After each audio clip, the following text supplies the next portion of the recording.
80-20 ratio, यानी कि introduction आप बनाए की बना के आए सी कि हाँ जी भी पैसा इंपॉर्टेंट नहीं है, यानी ਆਪਾਂ पैसे ਦੀ डिसएडवांटेजेस घट लिखांगे, हैप्पीनैस किवें इंपॉर्टेंट है किवें मिलती है वो ज़्यादा लिखांगे। यानी BP1 जो मेरे एग्री दे पॉइंट्स ने, हैप्पीनैस किवें मिलती है ਇਹਦੇ ਵਿੱਚ मैं हैप्पीनैस ਦੇ पॉइंट लिखांगी ज़्यादा, यानी 8 लाइनां या 7 लाइनां मेरी हैप्पीनैस ਦੀਆਂ ਹੋਣਗੀਆਂ। BP2 ਦੇ ਵਿੱਚ मैं लिखांगी कि हाँ जी कहीं ना कहीं पैसा भी इंपॉर्टेंट है, ਆਪਾਂ कमाई करन ही निकलते हैं अपने घरों, तो ਉਹਦੇ वास्ते मैं 2 या 3 लाइनां ही लिखांगियाँ। यानी 8% मेरा ए हो जाएगा, 2% मेरा ए हो जाएगा, या 80% मेरा फर्स्ट व्यू पॉइंट, 20% मेरा सैकेंड व्यू पॉइंट, टोटल मिल के बन गया 80-20 रेशो। हुण आपां की करांगे, आपां टास्क नूं 2 हिस्सिਆਂ ਦੇ ਵਿੱਚ ਵੰਡ ਲਵਾਂਗੇ। एक हिस्सा सी कि पैसा बड़ा इंपॉर्टेंट है हैप्पीनैस वास्ते, एक हिस्सा से कि पैसा इंपॉर्टेंट नहीं है। हुण मैं पॉइंट्स लिखना शुरू कर दांगी कि हुण पैसे की इंपॉर्टेंस की है। मैनू सिर्फ 2 ਤੋਂ 3 लाइनां चाहिए ने पैसे की इंपॉर्टेंस के उत्ते। हुण मैं बच्चों को भी पूछ सकती हाँ, तो खुद भी मेरे को 3 लाइनां तैयार हो सकती हैं कि जो बच्चों को कोई आइडिया नहीं होया तो मैं उन्होंने की पढ़ाना है। नंबर 1, पैसा क्यों इंपॉर्टेंट है।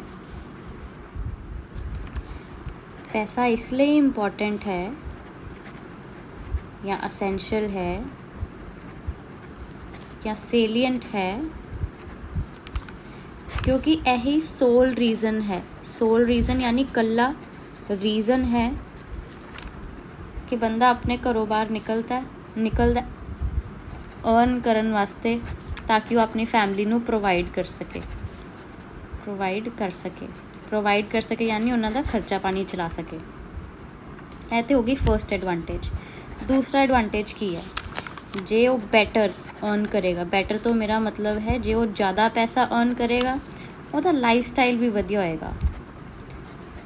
ਜਦੋਂ तक ਉਹਦੀ इनकम 10,000 15,000 20,000 है, वो बाहरों कोई भी स्ट्रीट फूड लैके इंजॉय कर सकता है। जिस तरह ही ਉਹਦੀ इनकम 30 ਤੋਂ 35 20 ਤੋਂ 30 ਜਾਂ 35,000 हो गई, ਹੁਣ ਉਹ ਕੀ ਕਰੇਗਾ, ਰੈਸਟੋਰੈਂਟ ਦੇ ਵਿੱਚ ਖਾਣਾ ਪਸੰਦ ਕਰੇਗਾ। ਹੁਣ ਉਹ ਸਟਰੀਟ ਸਟਾਈਲ ਮੋਮੋਸ ਚਾਂਪ ਵਿੱਚ ਇੰਟਰਸਟ ਨਹੀਂ ਦਿਖਾਏਗਾ। ਹੁਣ ਉਹਨੂੰ ਸਟਾਰਬਕਸ ਦਾ ਇੱਕ ਕੌਫੀ ਦਾ ਕੱਪ ਚਾਹੀਦਾ ਹੈ जो वो सोशल मीडिया ते शो ऑफ करके अपना स्टैंडर्ड क्रिएट कर सके। यानी पैसे की तीजी इंपॉर्टेंस की है, एक सोशल स्टेटस क्रिएट करता है कि आपां किवें लोकां दे नाल घुल मिल सकते। हुण यह तो हो गया मेरी 1 2 एंड 3 एडवांटेजेस किदियां पैसे दी, कि पैसा क्यों इंपॉर्टेंस है हैप्पीनैस वास्ते। कहीं ना कहीं अपनी फैमिली में भी प्रोवाइड करके एक इंसान को खुशी मिलती है कि हाँ जी मेरे बच्चे, मेरी बीवी, मेरे बाप अच्छा खाना खा रहे हैं, चंगे कपड़े पहन रहे हैं, तो मैं उन्होंने दी हर एक विश डिमांड पूरी कर रहा हाँ। बैटर अर्न करेगा, लाइफ स्टाइल वह वधिया होएगा, चंगिया चीज़ां ट्राई करेगा, उन्होंने पर्सनल सैटिस्फैक्शन होएगी। नाले ही वधिया रेस्टोरेंट के जदों जाके अपना सोशल मीडिया पर शेयर करेगा तो उन्होंने लगता है एक पर्सनल सैटिस्फैक्शन होंदी है कि वह स्टैंडर्ड वध गया है।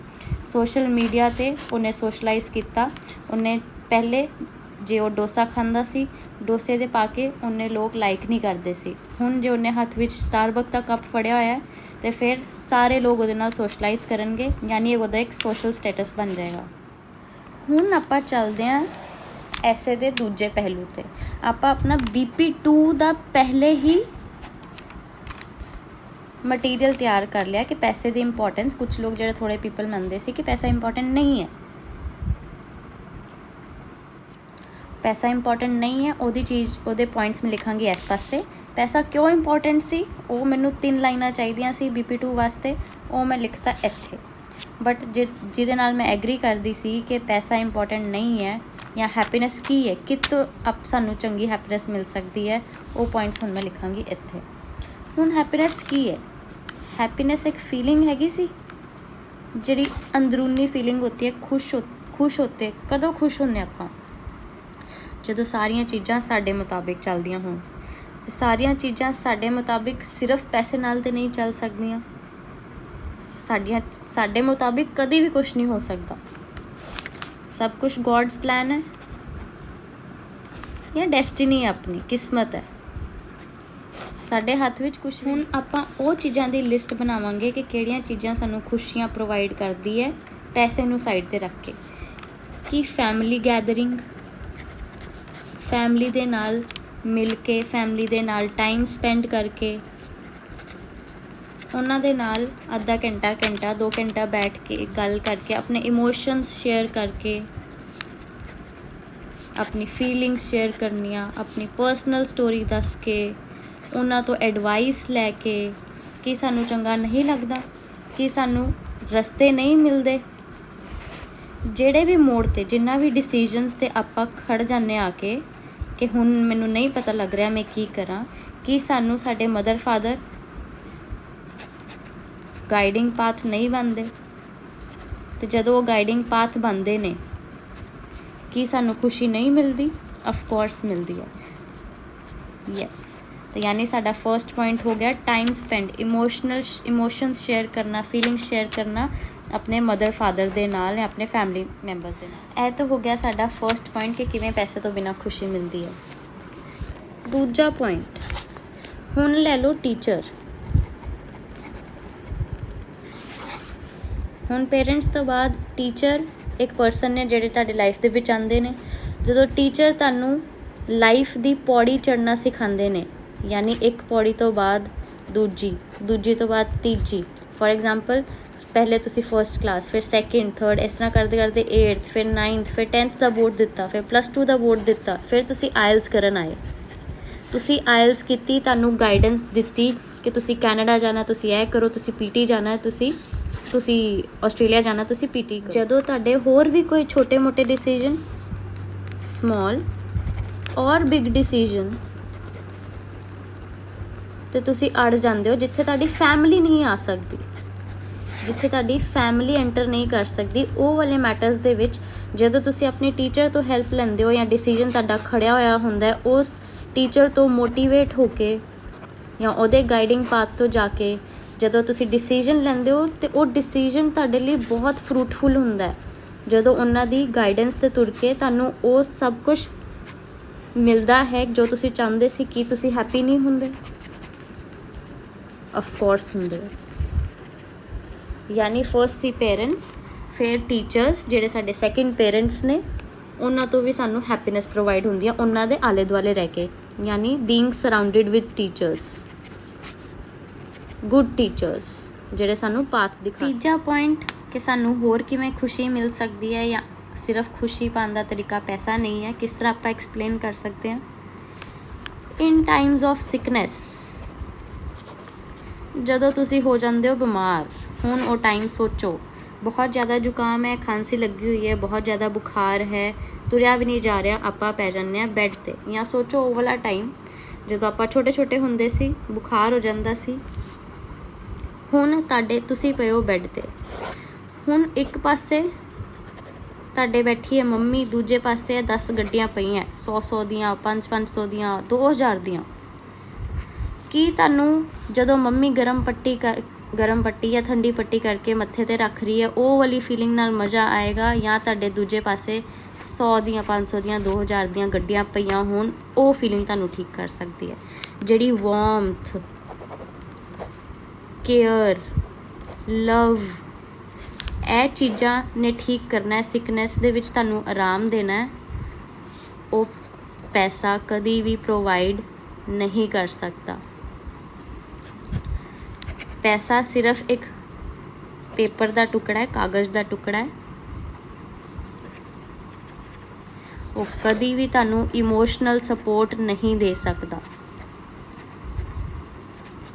ਯਾਦ ਕਰੋ, ਜਿਹੜਾ ਇਮੋਸ਼ਨਲ ਸਪੋਰਟ ਦੁੱਖ ਦੇ ਵੇਲੇ, ਹਾਰਡ ਟਾਈਮਸ ਦੇ ਵੇਲੇ, ਸਿਕਨੈਸ ਦੇ ਵੇਲੇ ਤੁਹਾਡੀ ਫੈਮਿਲੀ ਨੇ ਤੁਹਾਨੂੰ ਦੇਣਾ ਹੈ, ਉਹ ਵਾਰਮਥ ਪ੍ਰੋਵਾਈਡ ਕਰਨੀ ਹੈ, ਤੁਹਾਡੀ ਕੇਅਰ ਕਰਨੀ ਹੈ, ਤੁਹਾਡੇ ਕੰਮ ਕਰਨੇ ਨੇ, ਤੁਹਾਨੂੰ ਲਵ ਦੇਣਾ ਹੈ, ਇਮੋਸ਼ਨਲ ਸਪੋਰਟ ਦੇਣਾ ਹੈ, ਉਹ ਪੈਸਾ ਨਹੀਂ ਕਰ ਸਕਦਾ, ਕਿਉਂਕਿ ਉਹ ਸਿਰਫ ਪੀਸ ਆਫ ਪੇਪਰ ਹੈ, ਉਹਦੇ ਖੁਦ ਦੇ ਕੋਲ ਇਮੋਸ਼ਨਸ ਨਹੀਂ ਹੈ। ਯਾਦ ਕਰੋ ਉਹ ਟਾਈਮ ਜਦੋਂ ਛੋਟੇ ਹੁੰਦੇ ਇੰਜੈਕਸ਼ਨ ਲਗਵਾਉਣਾ ਸੀ, ਮੰਮੀ ਕਿਸ ਤਰ੍ਹਾਂ ਭੇਜਦੀ ਸੀ, ਮੇਰਾ ਸ਼ੇਰ ਪੁੱਤਰ ਹੈ, ਉਹ ਤੁਹਾਨੂੰ ਕਿੰਨਾ ਸਪੋਰਟ ਕਰਦੀ ਸੀ। ਹੁਣ ਵੀ ਕਰਦੇ ਹੋਣਗੇ, ਮੇਰਾ ਸ਼ੇਰ ਪੁੱਤਰ ਹੈ, ਕੋਈ ਗੱਲ ਨਹੀਂ, ਅਤੇ ਫਿਰ ਇੱਕ ਇੰਜੈਕਸ਼ਨ ਹੈ, ਚੱਲ ਕੋਈ ਨਹੀਂ, ਦਵਾਈ ਮਿੱਠੀ ਹੈ, ਖਾ ਲਾ, ਕੋਈ ਨਹੀਂ, ਆਪਾਂ ਫਿਰ ਆਈਸਕ੍ਰੀਮ ਖਾਵਾਂਗੇ। ਕੀ ਉਹ ਚੀਜ਼ ਪੈਸਾ ਕਰ ਸਕਦਾ ਹੈ? ਅੱਜ ਤੁਸੀਂ ਆਪਣੇ ਆਪ ਨੂੰ ਉਸ ਜਗ੍ਹਾ 'ਤੇ ਲਿਆ ਕੇ ਦੇਖੋ, ਜੇ ਮੈਂ ਤੁਹਾਡੇ ਹੱਥ ਦੇ ਵਿੱਚ 2000 ਦੀ ਗੱਡੀ ਦੇ ਦੇਵਾਂ ਤੇ ਕਹਾਂ ਇੱਕ ਇੰਜੈਕਸ਼ਨ ਲਗਵਾ ਲਓ ਮੇਰੇ ਕੋਲੋਂ, ਤੁਸੀਂ ਕਹੋਗੇ ਮੈਮ 4000 ਦੀ ਗੱਡੀ ਜਾਂ 10,000 ਦੀ ਗੱਡੀ ਮੇਰੇ ਤੋਂ ਲੈ ਲਓ, ਪਰ ਇੰਜੈਕਸ਼ਨ ਮੈਂ ਨਹੀਂ, ਤੁਸੀਂ ਲਵਾ ਲਓ। ਠੀਕ ਹੈ ਨਾ, ਉਹ ਇਮੋਸ਼ਨਲ ਸਪੋਰਟ। ਉਹੀ ਜੇ ਤੁਹਾਨੂੰ ਕੋਈ ਬਿਮਾਰੀ ਹੈ ਜਾਂ ਤੁਹਾਡੇ ਕੋਲ ਕੋਈ ਪਰਸਨ ਨੇ ਜਿਹੜਾ ਇਮੋਸ਼ਨਲ ਸਪੋਰਟ ਕਹਿ ਰਹੇ ਨੇ ਕਿ ਹਾਂਜੀ ਵੀ ਇਹ ਜ਼ਰੂਰੀ ਹੈ, ਲਗਵਾ ਲਓ ਜਾਂ ਮੈਡੀਸਿਨ ਖਾ ਲਓ, ਕਿ ਤੁਸੀਂ ਮੈਡੀਸਿਨ ਨਹੀਂ ਲਓਗੇ ਜਾਂ ਇੰਜੈਕਸ਼ਨ ਨਹੀਂ ਲਗਵਾਓਗੇ। ਹੁਣ ਆਪਾਂ 3 ਪੁਆਇੰਟਸ ਕਿ ਕਿਵੇਂ ਪੈਸਾ ਇੰਪੋਰਟੈਂਟ ਨਹੀਂ ਹੈ ਹੈਪੀਨੈਸ ਦੇ ਵਿੱਚ 1 2 3 ਡਿਸਕਸ ਕਰ ਚੁੱਕੇ ਹਾਂ। ਹੁਣ 4th ਪੁਆਇੰਟ ਦੇ ਵਿੱਚ ਆਪਾਂ ਸਾਰੀ ਕੁਝ 2-3 ਚੀਜ਼ਾਂ ਇਕੱਠਾ ਕਰਕੇ ਇੱਕ ਸਟੇਟਮੈਂਟ ਬਣਾਵਾਂਗੇ ਕਿ ਜਿਹੜੀ ਮਨੀ ਹੈ, ਮਨੀ ਕੈਨ ਨੈਵਰ ਬਾਏ ਜਾਂ money can never help one buy. ਨਾ ਹੀ ਚੰਗੇ ਫਰੈਂਡਸ, ਨਾ ਹੀ ਹੈਲਥ ਤੇ ਨਾ ਹੀ ਹੈਪੀਨੈਸ। ਇਹ ਤਿੰਨੋਂ ਚੀਜ਼ਾਂ ਸਾਨੂੰ ਮਨੀ ਤੋਂ ਤੇ ਬਿਲਕੁਲ ਨਹੀਂ ਮਿਲ ਸਕਦੀਆਂ। ਕਿਉਂ? ਕਿਉਂਕਿ ਇਨ ਦੀ ਐਂਡ ਆਫ ਡੇ ਜਿਹੜੇ ਕਿ ਤੁਹਾਡੇ 2 ਫਰੈਂਡਸ ਨਹੀਂ ਹੋਣਗੇ, ਉਹ ਹੌਲੀ ਹੌਲੀ ਆਪੇ ਹੀ ਘੱਟਦੇ ਜਾਣਗੇ। ਹੈਲਥ ਵੀ ਪੈਸੇ ਨਾਲ ਨਹੀਂ ਖਰੀਦੀ ਜਾ ਸਕਦੀ, ਕਿਉਂਕਿ ਜਿਹੜੇ ਫੋਰ ਐਗਜ਼ਾਮਪਲ ਕੁਛ ਡੈਡਲੀ ਡਿਜ਼ੀਜ਼ਜ਼ ਨੇ, ਜਿੰਨਾ ਮਰਜ਼ੀ ਪੈਸਾ ਲਗਾ ਦਿਓ, ਇੱਕ ਵਾਰੀ ਜੇ ਬੰਦਾ ਚਲਾ ਗਿਆ ਤਾਂ ਫਿਰ ਵਾਪਸ ਨਹੀਂ ਆ ਸਕਦਾ। Next happiness. ਹੈਪੀਨੈਸ ਕਦੋਂ ਆਉਂਦੀ ਹੈ? ਜਦੋਂ ਸਾਡੇ ਇਮੋਸ਼ਨਲ ਸਪੋਰਟ ਹੋਵੇ, ਆਪਾਂ ਇਮੋਸ਼ਨਲੀ ਹੈਪੀ ਹੋਈਏ। ਆਪਾਂ ਇਮੋਸ਼ਨਲੀ ਹੈਪੀ ਉਦੋਂ ਹੀ ਹੋ ਸਕਦੇ ਹਾਂ ਜਦੋਂ ਕੋਈ ਹੋਰ ਹਿਊਮਨ ਜਿਹਦੇ ਵਿੱਚ ਇਮੋਸ਼ਨਸ ਹੋਣ ਸਾਡੇ ਨਾਲ ਟਾਈਮ ਸਪੈਂਡ ਕਰੇ। ਸੋ ਇਹਦੇ ਨਾਲ ਆਪਣੇ ਪੂਰੇ 4 ਪੁਆਇੰਟਸ ਰੈਡੀ ਹੋ ਗਏ, ਯਾਨੀ ਇੰਟਰੋਡਕਸ਼ਨ ਵੀ ਡਨ ਹੈ, ਐਡਵਾਂਟੇजेस ਵੀ ਡਨ ਨੇ,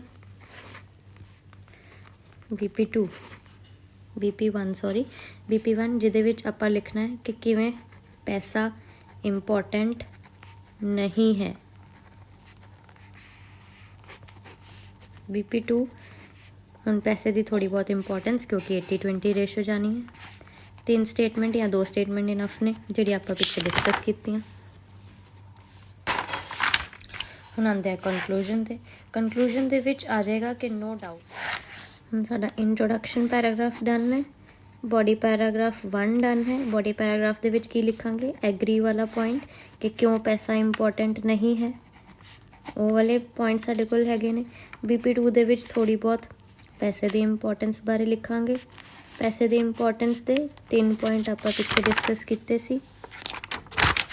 ਕਿਉਂ ਲਿਖਣੇ ਹੈ? ਕਿਉਂਕਿ 80-20 ਰੇਸ਼ੋ ਹੈ। ਦੂਸਰਾ ਵਿਊ ਪੁਆਇੰਟ ਵੀ ਥੋੜ੍ਹਾ ਬਹੁਤ ਡਿਸਕਸ ਕਰਨਾ ਪੈਂਦਾ। ਅਤੇ ਕਨਕਲੂਜਨ ਦੇ ਵਿੱਚ ਕੀ ਲਿਖਾਂਗੇ ਕਿ ਨੋ ਡਾਊਟ ਪੈਸਾ ਸਾਨੂੰ ਚੀਜ਼ਾਂ ਖਰੀਦਣ ਵਿੱਚ ਮਦਦ ਕਰਦਾ ਹੈ, ਬਟ ਸਾਡੀ ਜਿਹੜੀ ਇੰਪੋਰਟੈਂਟ ਅਸੈਂਸ਼ੀਅਲ ਲਾਈਫ ਜੀਣ ਦੇ ਜਿਹੜੇ ਐਸੈਂਸ ਹੈਗੇ ਨੇ, ਅਸੈਂਸ ਕੀ ਨੇ? ਉਹ ਜਿਹੜੇ ਫਰੈਂਡਸ, ਹੈਲਥ, ਹੈਪੀਨੈਸ, ਇਹ ਸਾਰੀ ਚੀਜ਼ਾਂ ਨੇ, ਉਹ ਵਿਦਾਊਟ ਮਨੀ ਤੋਂ ਹੀ ਆ ਸਕਦੀਆਂ ਨੇ। In the end money is not important.